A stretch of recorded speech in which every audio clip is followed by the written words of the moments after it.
আসসালামু আলাইকুম ওয়া রাহমাতুল্লাহি ওয়া বারাকাতুহু। আমাদের অর্থব্যবস্থা এবং ইসলাম অনুষ্ঠানের পক্ষ থেকে আপনাদের সকলকে শুভেচ্ছা।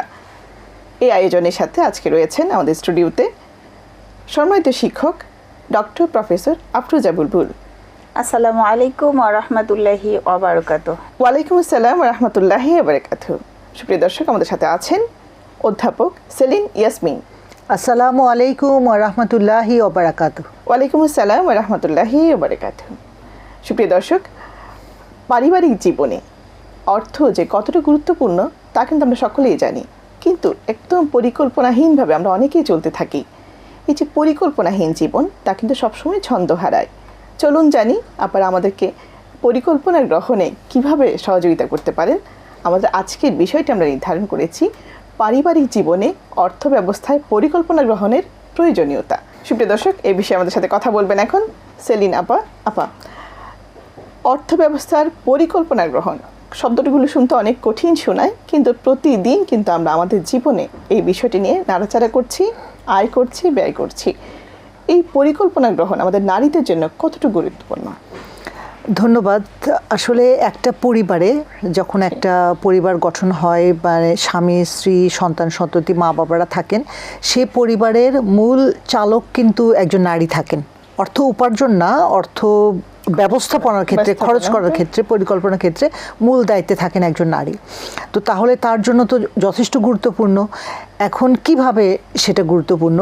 কারণ একটা পরিবারে যখন অর্থ আসে, প্রথমে একজন নারীকে ওটা চিন্তা করতে হবে বা দেখতে হবে যে অর্থটা, মানে আমাদের ধর্মীয় যে নির্দেশনা, যে হালাল উপায়ে অর্থটা আসছে কিনা। তো এই যে হালাল উপায়ে যখন অর্থটা আসলো, সেটাকে আমি কিভাবে খরচ করব, কিভাবে পরিকল্পনা করব। প্রথমে আসছে আমি বর্তমানের জন্য কি করব, এবং তারপরে আসছে আমি ভবিষ্যতের জন্য কি করব। বর্তমানে যেমন আছে যে নিত্য নৈমিত্তিক যে সমস্ত খরচ হয়, প্রতিদিন যেভাবে খরচ হচ্ছে, সেটার একটা পরিকল্পনা একজন নারীকে করতে হবে। তারপর আছে সেই দৈনন্দিন জীবন অতিবাহিত করার জন্য, মানে অন্ন বস্ত্র, সেটা তো আছেই। এবং একটা বাড়িতে কেউ আছে, কেউ নিজের বাড়িতে থাকছে, কেউ ভাড়া বাড়িতে থাকছে, কিভাবে আমি খরচটা চালাবো সেটার একটা পরিকল্পনা করার প্রয়োজন হয়। তারপর আসছে যে সন্তান সন্ততি থাকলে তাদের শিক্ষার ব্যবস্থাটা গুরুত্বপূর্ণ, সেটার একটা পরিকল্পনা করতে হয় যে আমার সন্তানকে, আমার এই এতটুকু ইনকাম আছে, আমি আমার সন্তানকে কোন স্কুলে পড়াবো বা কোন কলেজে পড়াবো বা কোন বিশ্ববিদ্যালয়ে পড়াবো, আমি এটার খরচ চালাতে পারবো কি না। অন্যের দেখে অনেকে বর্তমানে এরকম দেখা যায় যে অনেকে এটা করেন কি, যে আমার প্রতিবেশী অমুক নামকরা স্কুলে, এক্সপেন্সিভ স্কুলে পড়াচ্ছেন, মানে এক ব্যয়বহুল, আমাকেও ওখানে দিতে হবে। তখন দেখা যায় যে ধার করে, অন্যের কাছ থেকে ধার করে আমি দেখানোর জন্য ওরকম বিদ্যালয়ে বা কলেজে বা ইউনিভার্সিটিতে দিয়ে দিই। তো এই ব্যাপারটা যেন না হয়, সেটা একজন নারীকে খেয়াল রাখতে হবে যে আমার ইনকাম অনুযায়ী, আমার সামর্থ্য অনুযায়ী আমি কিভাবে একটা স্কুলে শিক্ষা দিতে পারি। তারপর একজন মহিলাকে পরিকল্পনা করতে হবে যে অসুখ বিসুখ আছে, তো সেই ক্ষেত্রে আমার চিকিৎসার একটা ব্যবস্থা আমাকে সংস্থান রাখতে হবে। আমরা এই যে কিছুদিন আগে আমাদের যে প্যান্ডেমিক গেছে না, মহামারী গেছে, করোনা মহামারী, কোভিডের, যে তখন কিন্তু আমরা দেখেছি যে অনেক পরিবারের অনেক রকম সমস্যা হয়ে গেছে। অনেকে শহর ছেড়ে তাদের গ্রামের বাড়িতে চলে গেছে, খরচ অতিবাহিত করতে পারছে না, না খেয়েও আছে, এরকম আমরা দেখেছি। তো এটা কেন হয়েছে? যে সঠিক পরিকল্পনার অভাব। আমাদের কিন্তু এই ভবিষ্যতের জিনিসগুলোর দিকে একটু চিন্তা করতে হবে, যে আমি যদি একটু একটু করে একটু সঞ্চয় করতে পারি, কারণ আমরা জানি না আগামীতে কি আছে, ভবিষ্যতে কি আছে, আল্লাহ তাআলা ভালো জানেন। এখন অনেকে মনে করেন যে ইসলাম তো সঞ্চয় এনকারেজ করছে না। আসলে ব্যাপারটা সেরকম না। আমার যদি উদ্বৃত্ত অর্থ থাকে, তাহলে আমার কিন্তু উদ্বৃত্ত অর্থ আমাকে সাদাকা করতে বলা হয়েছে, আমাকে জাকাত দিতে বলা হয়েছে, কারণ আমার অর্থে অন্যের অধিকার আছে, এটা আমাকে মাথায় রাখতে হবে। তো যখন জাকাতের প্রসঙ্গ আসছে, তো আমি যদি না জমা করে রাখি, আমি যদি সবই খরচ করে ফেলি আমার নিজের ভোগবিলাসে, তাহলে আমার অর্থে অন্যের অধিকারটা আসবে কিভাবে? তাই না? এটা একটা ব্যাপার। আবার আমি যদি, আমার অর্থ আছে, আমি জমিয়েছি আমি মানে হজ করার জন্য, তো আমি যদি একটু একটু করে না জমাই, আমি যদি সামর্থ্যবান না হই, তাহলে আমি ওই ইবাদাটা করব কিভাবে? তাই না? তো এরকম আর কি ব্যাপারটা, যে আমি অর্থ আপা, এটা সঞ্চয় তো করে একটা রাখা কিন্তু এটা না। পরিকল্পনার অংশ যে আমি হজ করতে যাব, এক্স্যাক্টলি, আমি নিয়ত করেছি আমি একটু একটু করে রাখতে থাকবো, কিন্তু শুধু আমি অর্থ সব কুক্ষিগত করে রাখবো না, এতে কিন্তু অর্থনীতি মানে ঠিকভাবে চলবে না। কারণ যদি সম্পদ কেউ জমা করে রাখে, হ্যাঁ, সম্পদ, আবার মহিলারা অনেকে অনেক অনেক গয়না কেনেন, জমা করে রাখেন, হ্যাঁ, এটা কিন্তু অর্থনীতির অন্তরায়। কারণ মানি ফ্লো হতে হবে, মানে দেশের অর্থনীতিতে। যার অঢেল আছে তার জন্য কি নির্দেশনা? যার অঢেল আছে তাকে অঢেলভাবে দিতেও হবে, তার মানে তিনি সঠিকভাবে জাকাত আদায় করছেন কিনা, তার যতটুকু জাকাত হয় সেটা দিচ্ছেন কিনা, এবং তিনি সাদাকা করছেন কিনা, এই ব্যাপারটা গুরুত্বপূর্ণ। তার আশেপাশে হয়তো অনেক অসহায় মানুষ, তার আত্মীয় স্বজনের মধ্যে অনেক অসহায় আছে যারা ঠিকমতো সংসার চালাতে পারছেন কিনা, তারা কিন্তু ওই ব্যক্তির জন্য প্রশ্নপত্র স্বরূপ। অর্থাৎ পরিকল্পনা গ্রহণের সময় আমাদের এই দিকগুলো খেয়াল রাখতে হবে। অবশ্যই এই বিষয়গুলো নিয়ে আপনার কাছে একটু পরে আবার ফিরছি, একটু বুলবুল আপনার কাছে আসি।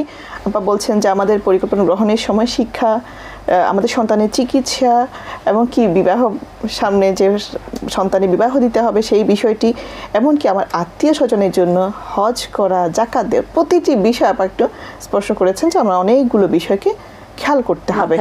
পরিকল্পনা যখন আমি গ্রহণ করবো আপা, এই দিকগুলোকে আমি কিভাবে একসাথে হ্যান্ডেল করবো? একজন নারীকে তো এই প্রত্যেকটা দিককে আসলে খেয়াল করেই চলতে হবে। আমার পরিকল্পনা তাহলে কেমন হওয়া উচিত? এটা একটা অনেক সুন্দর প্রশ্ন, যে আমাদের প্রত্যেকের জীবনেই পরিকল্পনা খুবই প্রয়োজনীয় সব দিকেই, আর অর্থনৈতিকভাবে তো অনেক বেশি দরকার। আর পরিকল্পনাটা কেমন হতে হবে সেটা বলতে গেলে আমি যদি বলা হয়ে থাকে, একটা মানে ভালো পরিকল্পনা একটা জিনিসের অর্ধেক, half done. A good plan is half ডান। তো একটা ভালোভাবে আমি যদি পরিকল্পনা করতে পারি, বিশেষ করে আমার পরিবারের অর্থনৈতিক ব্যবস্থার ক্ষেত্রে, তাহলে এটাতে বোঝা যাবে যে আমার ব্যবস্থাপনার অর্ধেক হয়ে গেল। তো সেটা কিভাবে হতে পারে? আপা যেটা বলছিলেন যে বিভিন্ন খাত আছে, আমাকে দেখতে হবে ইসলামের যেটা বিষয়, আমি ইসলাম না যে আমি যদি রেগুলার এটা দেখে আসি, সেখানেও কয়েকটা বিষয় লক্ষ্য রাখতে হবে। সেটা হচ্ছে আমার খরচের ধরন। ইসলামে কিন্তু খুবই গুরুত্বপূর্ণ যে জরুরিয়াত, যেটা আমরা নেসেসিটি বলি, যে অবশ্যই প্রয়োজনীয়, এই একটা খাত। তারপরেরটা হচ্ছে যে একটু কমফোর্টেবল, একটু আরামদায়ক। তারপরেরটা হচ্ছে লাক্সারিয়াস। সুতরাং ইসলাম বলে এবং সাধারণ অর্থনীতি বলে, প্রথমত আমাদেরকে যেদিকে খেয়াল করতে হবে সেটা হচ্ছে বেসিক নিড, অত্যন্ত জরুরি, যেটা ছাড়া আমার জীবন জরুরি আছে, যেটা ছাড়া আমার চলেই না, চলবেই না। সুতরাং সেই জিনিসটাকে আমাকে নিশ্চিত করতে হবে। এইটা নিশ্চিত করার পরে তারপরে যদি দেখি যে আমার ইনকামের একটা অংশ থাকছে, আপা যেটা বলেছেন যে একটু সঞ্চয় করার জন্য, তাহলে অবশ্যই আমি কোন খাতে বা কি কারণে রাখবো। একটা আপা বলেছেন যে অসুখ বিসুখ, এটা হচ্ছে কন্টিনজেন্সি। আমার খুব প্রয়োজনীয় যে বিষয় সেটা পূরণ হওয়ার পরেই কি আমি অর্থ জমার কথা চিন্তা করব? আমি যেটা বলছি যে আমার প্রতিদিন আনতে হয় যেটুকুন খুবই দরকার, সেই পরিমাণেই আমার ইনকাম। এখানে তো আমার আসলে কিছু থাকছে না, ঠিক আছে? এই ধরনের মানুষদেরকে মিসকিন বলা হয় বা ফকির বলা হয়, সমান সমান। এটা এক গ্রুপ থাকবে। আর এক গ্রুপ হচ্ছে যে কিছুটা আসছে, বেসিক নিড মিট করার পর তার হাতে কিছু অংশ থাকে, সেখানে তার অপশন আসে যে আমি একটু বেটার কিছু করব, নাকি একেবারে বেসিক যেটা না হলে চলছে না, এ পর্যন্তই থাকবো। তো যখন এই এবিলিটিটা আছে, সেটাকে আমরা বলছি কমফোর্ট জোন। যে একটু এবিলিটি আছে, আল্লাহ রাব্বুল আলামিন একটু এবিলিটি দিয়েছেন, একটু ভালো করা যায়, একটু ভালো থাকা যায়, বাচ্চাদেরকে একটু ভালো স্কুলে পড়ানো যায়, তাদের জন্য একটু ভালো এনভায়রনমেন্ট দেওয়া যায়, একটা ভালো থাকার ঘর দেওয়া যায়, একটু ভালো।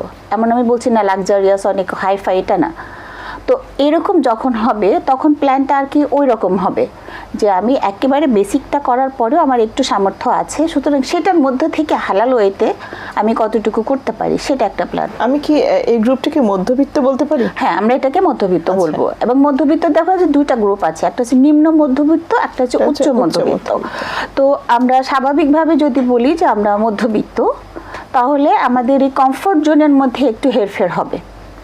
কেউ একটু বেশি ভালো করবে, কেউ একটু কম ভালো করবে, বাট সবাই মোটামুটি এগুলো অ্যাভেইল করতে পারবে বা নিতে পারবে, চলতে পারবে, এরকমের।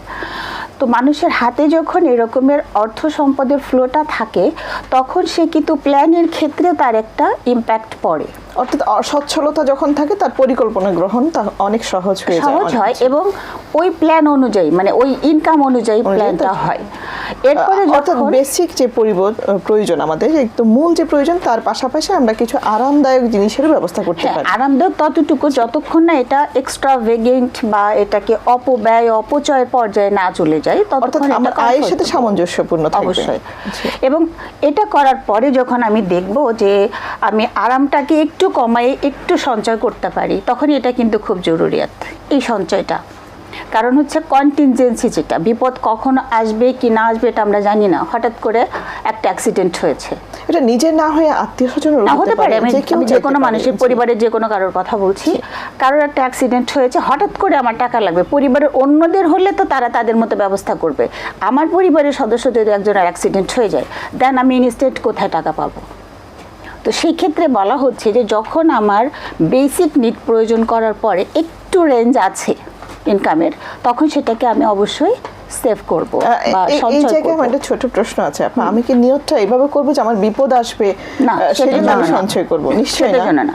জি। এটা আমরা এই জন্য করবো, যেটা হাদিসে আসছে যে অর্থ সম্পদ মানে সঞ্চয় করার অধিকারী মানুষ তখনই হতে পারে যখন সে স্বীকার করে নেয় যে তার সঞ্চিত অর্থে অন্য মানুষের হক আছে। এটা যখন সে মনে করবে সেই হিসেবেই সে জমা করে রাখবে।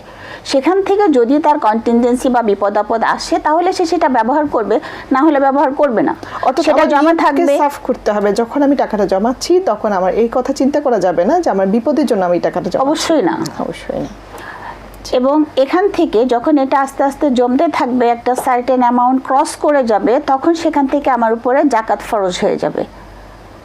এবং ওই অ্যামাউন্টটা যদি এই পর্যায়ে পৌঁছায় যে সেটা দিয়ে আমি কাবা ঘরে যাওয়া আসার মতো সামর্থ্য রাখি, তখন আমার উপরে হজ ফরজ হয়ে যাবে।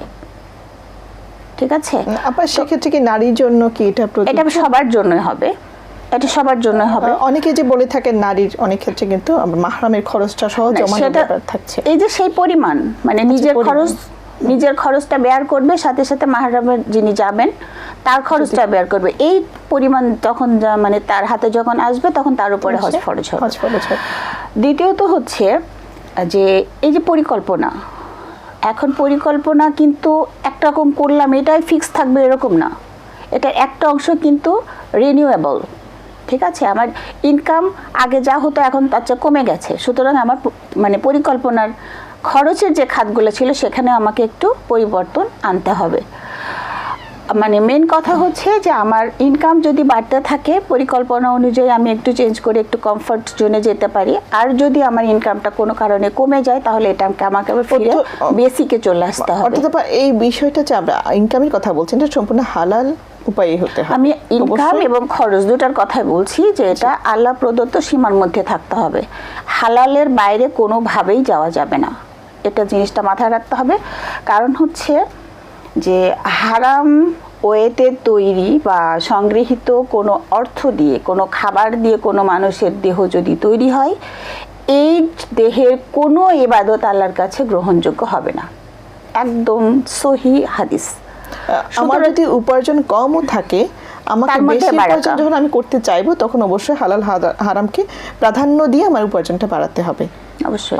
আমার যদি কম উপার্জন থাকে, আমি যদি সেভ করতে না পারি, সঞ্চয় করতে না পারি, তাহলে আমাকে ওই অবস্থায় মানে সন্তুষ্ট থাকতে হবে। অবশ্যই সেটা সন্তুষ্ট থাকতে হবে, যা আছে সেটাতে সন্তুষ্ট থাকতে হবে। কিন্তু বেশি বাড়ানোর জন্য হারাম পথ অবলম্বন করার কোনো সুযোগ আল্লাহ রাব্বুল আলামিন রাখেন না।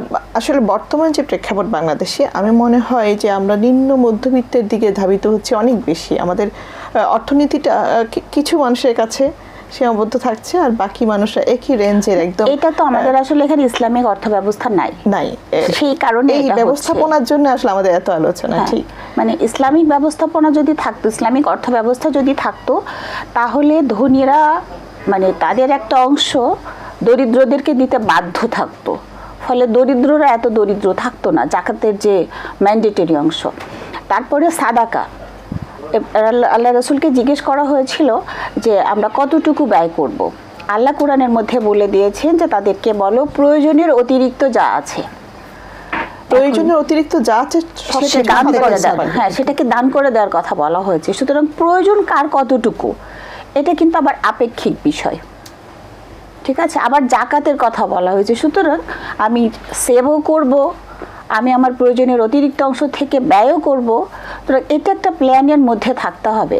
সামনে রমাদান মাস আসছে কিংবা সামনে কোরবানি আসছে, একটা নির্দিষ্ট জায়গায় আমাদের কিছু খরচ একটু বেশি হয়, যে রোজার ঈদে আমাদের একটু বেশি কেনাকাটা করতে হয়, কোরবানির সময় একটু বেশি দান সেই সাদাকা করতে কেনাকাটা হয়। নিশ্চয়ই আমরা আমাদের উপার্জন অনুযায়ী করব। আমি সেটা বলছি, ওটার জন্য প্ল্যান, মানে সারা বছরে আমার যদি বছরের ইনকাম একসাথে আসে তাহলে সারা বছরে আমার কি কি খরচ হবে সেটা প্ল্যানে রাখতে হবে। ইনকামটা যদি আমার মান্থলি আসে তাহলে এক মাসের মধ্যে আমার কি কি খরচ হবে সেটা মাথায় রাখতে হবে। এই বিষয়টা নিয়ে আপা একটু পরে আপনার কাছে আবার ফিরছি। একটু সেলিনা আপার কাছে আসি। আপা যে বিষয়গুলো বলছেন যে পরিকল্পনা গ্রহণের ক্ষেত্রে আমরা এই দিকগুলা খেয়াল করবো, তার মধ্যে অসংখ্য ব্যাপার আসলে চলে এসেছে যেগুলো আসলে সীমাবদ্ধ ছোট্ট অনুষ্ঠানের মধ্যে আলোচনা করা আসলেই সম্ভব না। তারপর আমরা চেষ্টা করছি। আপনার কাছে আসি যে পরিকল্পনা যখন আমি গ্রহণ করব তখন কিন্তু আমরা দেখছি যে যদি হজে যাওয়ার ব্যাপারও থাকে তখন এখানে মাহরামের ব্যাপার থাকছে, সন্তান বিবাহের কথা বললে সেখানে পরিবারের কন্ট্রিবিউশন থাকছে। প্রতিটি ক্ষেত্রে কিন্তু একটা পারিবারিক বিষয়, এটা সম্পূর্ণ কখনোই একটা মায়ের পক্ষে একা সিদ্ধান্তের ব্যাপার না, কিংবা একদম পিতার পক্ষেও একা সিদ্ধান্তের ব্যাপার না। এই যে পরিকল্পনা যখন আমি গ্রহণ করব আসলে কার কার পরামর্শ আমি নিতে পারি, এই যে মিটিংটা আমি করব সেটার মধ্যে আমি কাকে কাকে রাখতে পারি? আসলে একটা পরিবারের যতজন সদস্য সবাইকেই এখানে ইনক্লুড করতে হবে। মানে একা কেউ এরকম করে পরিকল্পনা করতে পারে না। যেমন বড় কোনো বিষয় যদি হয় পরিবারের ব্যাপারে, কোনো গুরুত্বপূর্ণ বিষয়, অবশ্যই ওখানে স্বামী স্ত্রী বসে আলাপ করতে পারেন, হ্যাঁ। কিন্তু এই যে আপা বললেন যে কি কি পরিকল্পনা, একটা অর্থ আসছে, তো আমাদের মুসলিমদের পরিকল্পনা আমাদের পরিবারে যখন আমরা করি তখন তো আমরা শুধু নিজেদের জন্য না, আমরা আমাদের বাচ্চাদেরকেও শেখাতে চাই, কারণ ভবিষ্যতেও ওরা পরিবারের দায়িত্ব নেবে, তাই না? মূলত অর্থনীতি ব্যবস্থাটা পরিবারকে ঘিরেই তো। সেই জন্য যখন আমরা এরকম আর্থিক পরিকল্পনা করব কোনো সমস্যা নেই, আমরা যদি আমাদের ছেলে মেয়েকে সাথে নিয়ে বসে বা আমাদের বয়স্ক মা বাবা যারা আছেন তাদেরকে নিয়ে বসি, কারণ মা বাবা বয়স্ক যারা আছেন তাদেরকে কেন ইনক্লুড করতে হবে, কারণ ওনাদের অভিজ্ঞতা একটা দাম আছে, ওনারা আগে এই পর্যায়টা পার করে এসেছেন। তা আমি যদি মনে করি যে ওনারা আমার সংসার, আমার বৃদ্ধ মা বাবা, তাদের পরিকল্পনা কোনো দরকার নেই, আছে, কারণ তাদের কাছ থেকে আমরা গুরুত্বপূর্ণ তথ্য পেতে পারি যে তারা অতীতে কি সমস্যায় পড়েছেন, কিভাবে তারা ম্যানেজ করেছেন, তাই না? ওই ওনাদের কন্ট্রিবিউশনটা জরুরি। তো একটা পরিবারে যখন স্বামী স্ত্রী, মা বাবা, ছেলে মেয়েরা, এমনকি আমি তো বলবো যে আমার বাড়িতে যে মানুষটা আমাকে কাজে সাহায্য করছে, কোনো কোনো ক্ষেত্রে আর্থিক পরিকল্পনা করার সময় তারও দরকার। কেন তার দরকার? যেমন আমি যদি বলি যে আমি মাসের বাজার করতে যাবো, একটা পরিকল্পনা করছি, তো ওকে আমি ডাকতে পারি যে আমার কি আছে কি নেই আমি জানলাম, এবং কিভাবে খরচ হচ্ছে, কোনোটা অপচয় হচ্ছে কিনা, এই ব্যাপারগুলো আমাদের শেখা দরকার। যে ঘরে যে বাজার আছে পরিকল্পনাহীন হওয়ার কারণে দেখা যায় অনেকে অনেক সময় দেখা যায় যে অনেক সময় যে অনেকটা পোকা, আমি হয়তো অনেক ডাল কিনেছি আছে, আমি জানি খেয়ালও করিনি, আবার কিনলাম, পোকা লেগে নষ্ট হয়ে গেল, তাই না? সেই টাকা দিয়ে অন্য কিছু করা যেত। তো সেই জন্য একটা পরিকল্পনায় এরকম আর্থিক পরিকল্পনা করার সময় দেখা যায় যে সচেতনভাবে সবাইকে নিয়ে করতে হবে। আমি বাসায় কি আছে না আছে, আমি আমাকে যে সাহায্য করছে তাকে নিয়ে আমি আলাদা করে বসবো, যে আমি চেক করব যে কোথায় কি আছে, কতটুকু কি লাগবে, সামনে মাস এটা অপচয় হলো, এবার আমরা চেষ্টা করব যেটা আমরা একটু কম খরচ করতে। এরকম করে সুন্দর করে আলোচনা করেই কিন্তু আমাদের করতে হবে। মানে বাড়ির প্রত্যেকটা সদস্যের স্বতঃস্ফূর্ত অংশগ্রহণ এবং অ্যাক্টিভ পার্টিসিপেশন যাকে বলে, এটা জরুরি। আর এভাবে যদি আমরা বাজার সাজার করি বা ব্যয়টা করি তখন দেখা যাচ্ছে প্রত্যেকটা সদস্য কিন্তু এটা সচেতনভাবে এবং বাচ্চাদের অবশ্যই, এবং বাচ্চাদের যখন আমি যোগ করব আমাদের এই আলোচনায়, এই পরিকল্পনার সাথে, তখন কিন্তু তারা বুঝবে যে পরিবারের প্রয়োজন কোনটা। যে আপনি যে বললেন নেসেসিটি দরকার, নেসেসিটিটা কি, মানে একেবারে একান্ত প্রয়োজনীয় জিনিস কি, সেগুলো তারা বুঝবে। তখন দেখা যাবে যে তারা আমার এতটুকু টাকা আছে, এর মধ্যে আমাকে এগুলো করতে হবে। তখন কিন্তু সচেতনভাবেই বাচ্চারা তার সত্যি একটা খেলনা দরকার সে কিন্তু চাইবে না, তার হচ্ছে সে তো 3টা আয় এবং পোশাক ব্যয় দরকার, হিসাবটা সে দেখে ফেলেছে, সে সাহস করবে না তখন যে আমার এই হ্যাঁ, এবং বাহুল্য জিনিসটা ও- আমি দরকার বলবো। এবং ওই ব্যাপারটাও ও কিন্তু শিখে যাবে, মানে ছোটবেলা থেকেই ও ট্রেনিং এর অংশ হয়ে গেল, প্র্যাকটিসে চলে আসবে। যখন সে বাহুল্য কিছু চাইবে তখন তার হয়তো তার কোনো বন্ধুর কথা মনে পড়বে, যার কোনো যে যার কিছু নেই, যার কিছু নেই। তো সেই জন্য আমরা এগুলো পরিকল্পনা করার সময় পরিবারের কাউকে বাদ দেওয়ার কোনো অবকাশ নেই, মানে এক একজন হয়তো এক এক ধরনের আলোচনায় থাকবে এক এক ক্ষেত্রে, বৃহৎ কিন্তু তারা বা- এই পরিকল্পনার সাথেই থাকবে। সাথেই থাকবে। সময় প্রায় শেষ প্রান্তে, আমি একটু বুলবুল আপনার কাছে আসছি, যে বিষয়টা আপনি তখন বলছিলেন সেটা হচ্ছে আমাদের পরিকল্পনা গ্রহণে এই দিকগুলোকে আমাদেরকে প্রায়োরিটি দিতে হবে। আমাদের অর্থ উপার্জনের ক্ষেত্রে অর্থ কতটুকু থাকলো সেই অনুযায়ী আমরা ব্যয় করার ক্ষেত্রে আমার অবস্থান, আমি কোন অবস্থায় আছি। এখন কথা হলো, আমরা সারা দিন বসে পরিকল্পনা করলাম, সারা মাস আমরা উপার্জন করলাম, কিন্তু আমার পরিকল্পনা অনুযায়ী আমার জীবনটা সব সময় চলবে এমনও তো না। জীবনে আমি যে পরিকল্পনা করেছি সেই অনুযায়ী যখন আমার জীবনটা চলবে না, সেই ধাক্কা সামাল দেওয়ার জন্য আমরা নারীরা মানসিকভাবে কিভাবে প্রস্তুত থাকবো? কারণ আমার পরিকল্পনায় সবসময় জীবন চলবে না। আচ্ছা, আসলে কি আমরা নিজেরা নিজেদের মতো পরিকল্পনা করতে পারি, কিন্তু ওই পরিকল্পনা তখনই সাকসেস হবে, সফল হবে, যখন এটা আমার আল্লাহর পরিকল্পনার সাথে মিলে যাবে। অর্থাৎ আমার পরিকল্পনা গ্রহণ করার সাথে সাথে আমাকে আল্লাহর উপর তাওয়াক্কুল করতে হবে। তাওয়াক্কুল করতে হবে। এবং আমাকে এটা ধরে নিতে হবে এবং বলতে, মানে আমরা তো ইমানের একটা অংশ হচ্ছে তাকদীরে বিশ্বাস করা, তাই না?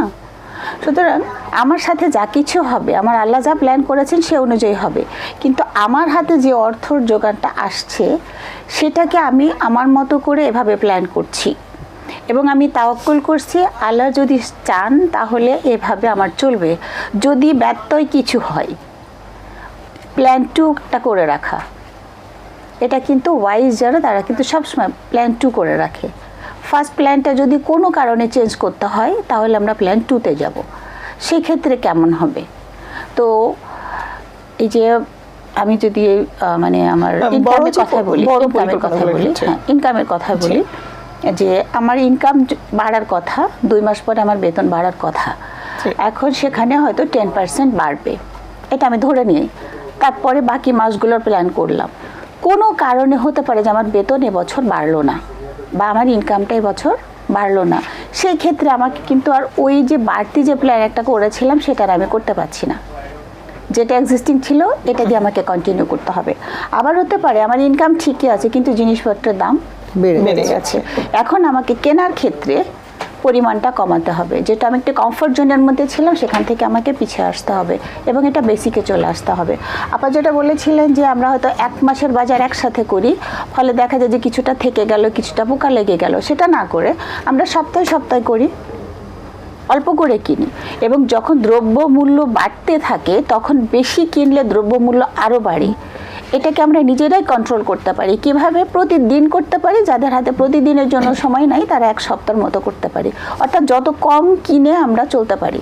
দোকান থেকে আমি যত কম কিনবো, বাজারে কিন্তু প্রোডাক্টের উপরে চাপ তত কম পড়বে, আর তার মানে বাজারের দ্রব্যের উপরে যত চাপ কম পড়বে, অর্থাৎ চাহিদা যত কম দেখানো যাবে, ডিমান্ড যত কম হবে, তখন কিন্তু আস্তে আস্তে পণ্যের দামটাও স্থিতিশীল থাকবে। আবার আমরা সময় প্রায় শেষ প্রান্তে, এখানে শেষ করতে হচ্ছে আজ। ধন্যবাদ বুলবুল আপা, সেই সাথে ধন্যবাদ জানাচ্ছি সেলিনা আপাকেও। সুপ্রিয় দর্শক, অনুষ্ঠান থেকে আমরা আসলে যে বিষয়টি খুব ভালোভাবে উঠে এসেছে তা হচ্ছে পরিকল্পনা আমরা গ্রহণ করব অবশ্যই আল্লাহ তাআলার উপর তাওয়াক্কুল করে। আমরা পরিকল্পনা গ্রহণের সময় 2 ধরনের পরিকল্পনা গ্রহণ করবো, একটা হচ্ছে আমার আয়ের উপর নির্ভর করে আমি ব্যয়টা করবো, দ্বিতীয়ত থাকছে পরিকল্পনা গ্রহণের পর আমাদের একটি পরিকল্পনা গ্রহণ করতে হবে যে আমি যা করেছি তা হয়তো আল্লাহর ইচ্ছার সাথে মিলল না, আমাকে সেই প্রস্তুতিটাও গ্রহণ করতে হবে যে কালকের দিনটা যেহেতু আমি জানি না, আমার একটা মানসিক একটা পরিকল্পনা থাকবে যে আমি এই করব, কিন্তু আল্লাহ তাআলা যেন আমার সেই পরিকল্পনাকে বাস্তবায়ন করার সুযোগ দেন, তার জন্য আল্লাহর কাছে চাইতে হবে। আজকে এখানেই শেষ করছি, দেখা হবে আগামী অনুষ্ঠানে। সে পর্যন্ত সবাই ভালো থাকুন, সুস্থ থাকুন। আসসালামু আলাইকুম।